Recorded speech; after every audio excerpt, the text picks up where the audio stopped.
Tu peux décider de vivre et non simplement d'exister. Je suis venu te dire une chose, mon frère, toi qui m'écoutes, ma soeur. J'aimerais te dire une chose, arrête d'exister. Il est temps pour toi de vivre. Tu as longtemps existé. Tu as longtemps, non pas vécu. Je ne parle pas de vécu dans le sens de l'expérience que tu as pu, des expériences que tu as pu normalement avoir dans ta vie. Non, je parle d'une passation, je parle d'un passage. J'aimerais que tu quittes l'existence pour passer à la vie. Je viens te parler de la vie. La vie, il est temps pour nous de vivre. Il y a beaucoup qui vivotent, mais beaucoup ne vivent pas. Mais j'aimerais te dire aujourd'hui, tu peux décider de passer de l'existence à la vie. Exister, c'est le fait d'être là. Exister ne diffère pas, en fait, d'un objet qui est là. Le fait d'exister relève, en fait, du matériel, relève du physique et nous ramène dans notre réalité poussiéreuse, qui nous ramène à la terre. Exister, en fait, c'est quoi? C'est être dans la réalité. Lorsqu'on parle de l'existence, au sens moderne, l'existence est le mouvement par lequel l'homme est au monde. Et il s'engage dans une situation sociale, dans une situation physique. C'est cela exister. Exister, c'est le fait d'être dans un monde matériel. C'est ce qui relève du matériel.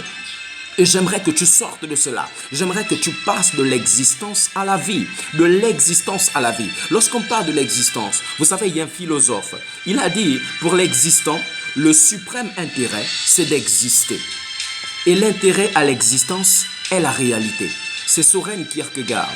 C'est un philosophe qui est dans le courant de l'existentialisme chrétien. Et il disait purement la vérité. L'intérêt de celui qui existe, en fait, c'est d'exister. Et l'existence, en fait, c'est la réalité. C'est cela qu'il nous amenait simplement. Et il avait fait cette assertion pour nous amener à comprendre que l'existence est liée à la réalité. Mais j'aimerais cette fois-ci que j'aimerais que tu ne t'attaches pas à la réalité, mais que tu t'attaches à la vérité. Exister, c'est comme tu as entendu, c'est le fait d'être là. Ça ne diffère pas d'un objet, c'est être là dans ce monde palpable, dans ce monde qui nous ramène à tout ce qui est du corps, tout ce qui est corporel, tout ce qui est de la chair, c'est ce que nous ressentons dans notre corps, dans notre être. Mais j'aimerais que tu ailles au-delà de cela, qu'au lieu d'exister simplement, que tu puisses vivre.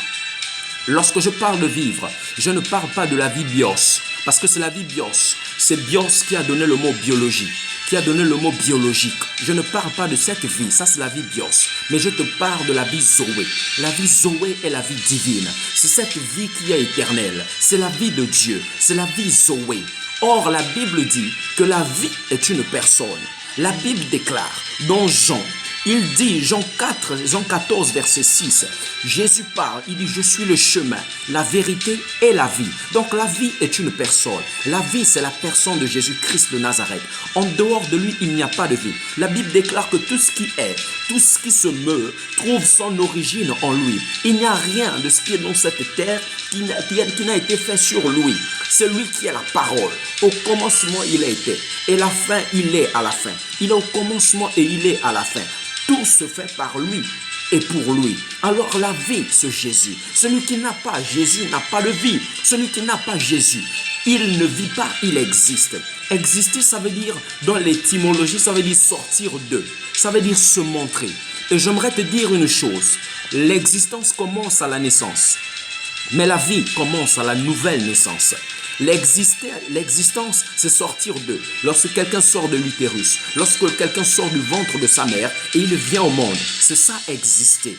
Mais j'aimerais que tu ailles au-delà de cela. Lorsque quelqu'un sort du ventre de sa mère, lorsqu'il vient au monde, on dit qu'il existe. On dit souvent qu'il est né, il est venu à la vie. C'est cela exister. Il est venu dans la vie bios. C'est cela exister. D'où cette assertion que je vous dis ici. L'existence commence à la naissance.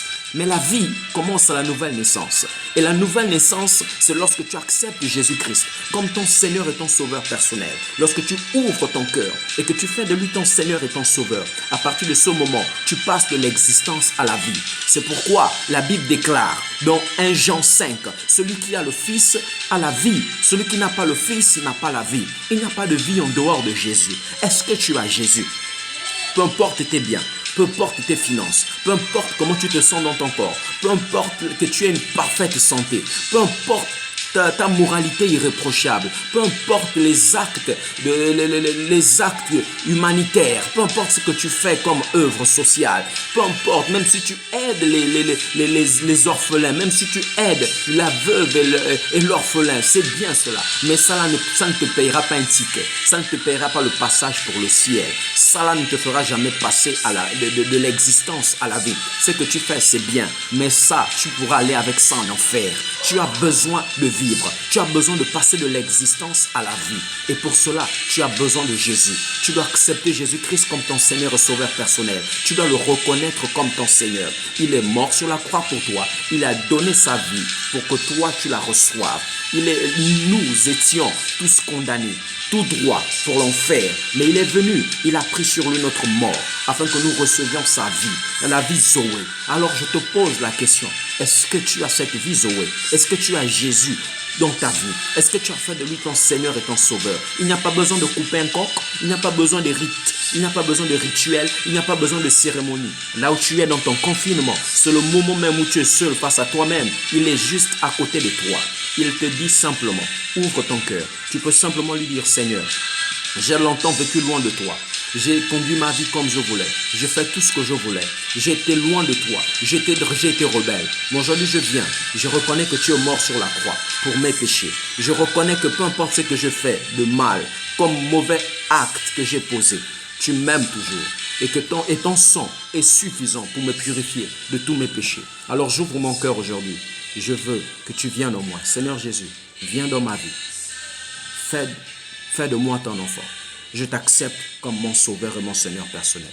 Alors, enlève-moi de l'enfer et amène-moi au ciel. Je vais être sauvé. Rien que cette prière, je te dis, tu as reçu ton passeport pour le ciel. Que Dieu te bénisse.